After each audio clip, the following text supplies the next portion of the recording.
பாரத மக்களுக்கு வணக்கம். ஒரு முக்கியமான நிகழ்வுகள் நடந்திருக்கு.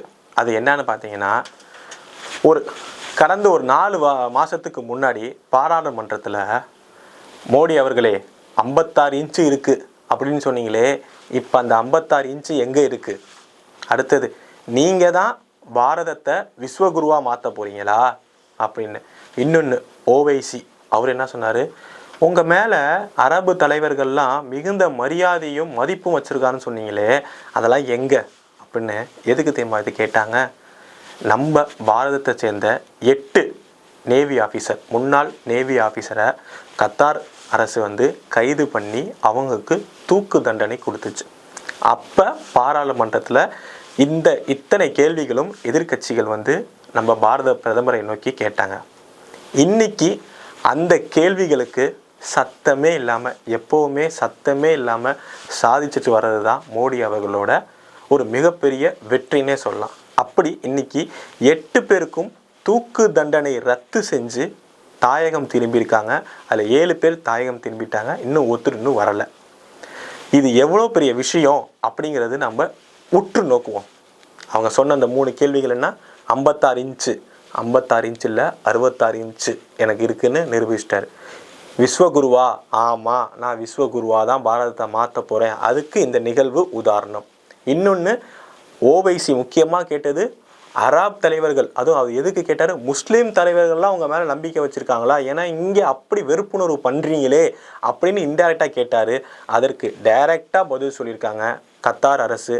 ஐயா, நீங்கள் நினைக்கிற மாதிரி மோடி அவர்கள் மத துவேஷம் பண்ணுறவர் இல்லை, அவர் மிகப்பெரிய நல்லவர், அவர் மேலே நாங்கள் மரியாதை வச்சுருக்கோம் அப்படின்னு சொல்லி இந்த ரிலீஸ் மூலியமாக மக்களுக்கும் அந்த எதிர்க்கட்சிகள் அவங்க எப்படியும் கடைசியும் உணர போகிறதில்ல, பிரிவினை மட்டும்தான் பேச போகிறாங்க, அவளுக்கும் பதில் சொல்லியிருக்கார். இதுக்கு பின்னாடி நம்ம தமிழராக பெருமைப்படுறது யாருன்னு பார்த்தீங்கன்னா, நம்ம தமிழகத்தை சேர்ந்த வெளியுறவுத்துறை அமைச்சர் திரு ஜெய்சங்கர் அவர்கள். ஏன்னா அவர் வந்ததுலேருந்தே நம்மளோட வெளியுறவுத்துறை கொள்கை எந்த அளவுக்கு மாற்றம் கொண்டு வந்திருக்கோம் அப்படிங்கிறது ஏகப்பட்ட நிகழ்வுகள் சொல்லலாம். அது உக்ரைன் போராக இருக்கட்டும், கொரோனா அப்போ எல்லா நாட்டிலேருந்து ஒரு மக்களை கொண்டு வந்து, நம்ம மக்கள் மட்டும் கிடையாதுங்க, மற்ற நாடை சேர்ந்த மக்களையும் நம்ம கொண்டு வந்தோம். இப்படிப்பட்ட வெளியுறவுத்துறைக்கு நம்ம ரஷ்ய அதிபர் புட்டினே சொல்லியிருக்கார். இந்த சமீப காலமாக மோடி அவர்கள் வந்ததுலேருந்து அவரோட எக்ஸ்டர்னல் அஃபேர்ஸ் எப்படி டிசைட் பண்ணுறாரு அப்படின்னா, அவங்க நாட்டு மக்களை மையப்படுத்தி தான் டிசைட் பண்ணுறாரு.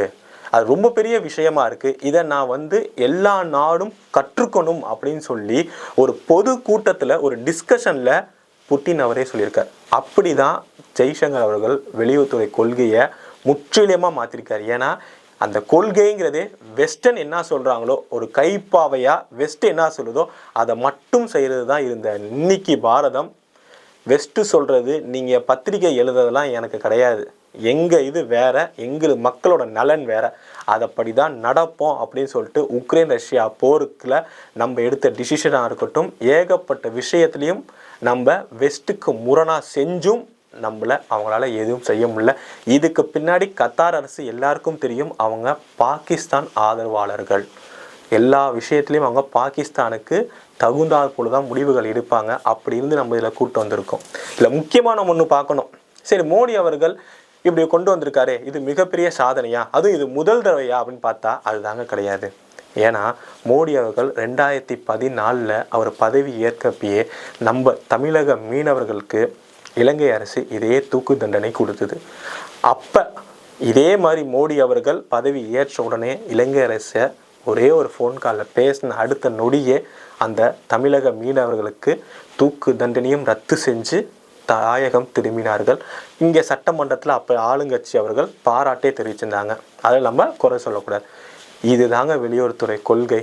இதை பற்றி தமிழக மீடியாக்கள், பொதுவாக சமூக வலைத்தளங்கள் சொல்லுவாங்க ஆர்எஸ்பி மீடியான்னு, இதை பற்றி என்றைக்காவது பேசியிருக்காங்களா? இங்கே ராம ஜென்ம பூமி கட்டினா ஐயோ முஸ்லீம் உங்களுக்கு எப்படி என்ன தருவாங்க, கச்சா எண்ணெய் வராது, அது வராது, இது வராது, ஆர்டிக்கல் 370 நீக்கினா அங்கே வெளிநாட்டில் இருக்க, அதுவும் குறிப்பாக கத்தார், சவுதி அரேபியா, யுஏஇ அங்கே இருக்கிற நாட்டெல்லாம் நம்ம இந்தியா மக்கள் எவ்வளோ பாடுபடுவாங்க, வெறுப்புணர்வை தூண்டுறீங்க அப்படின்னு சொல்லிட்டு இந்த ஆர்எஸ்பி மீடியாக்கள் இதை பற்றி எங்கேயாவது பேசினதை நீங்கள் பார்த்தீங்களா? முக்கியமாக கவனிக்கணும். நம்ம பேசிகிட்டு இருக்க தருணத்தில் நம்ம பாரத பிரதமர் அவர்கள் இதே யுஏஇயில் போய் அங்கே எப்படிங்க ராமர் கோயில் பிராண பிரதிஷ்டை பண்ணி மிகப்பெரிய வரலாற்று சாதனை பண்ணாரோ அங்கேயும் ஒரு இந்து கோவில் திறக்கப்படுது.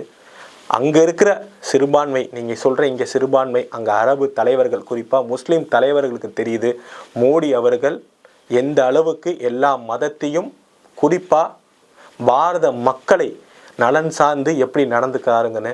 ஆனால் இங்கே இருக்கிற சில பல சித்தாந்தங்கள் அந்த சிறுபான்மையரை வச்சு ஓட்டு வாங்கிறதுக்காக பல பொய்களையும் வெறுப்புணர்வையும் தூண்டிக்கிட்டு இருக்காங்க. ஒரு நாள் சிறுபான்மை அவர்கள் இதை உணர்வீங்கன்னு நம்புகிறோம். நன்றி, வணக்கம்.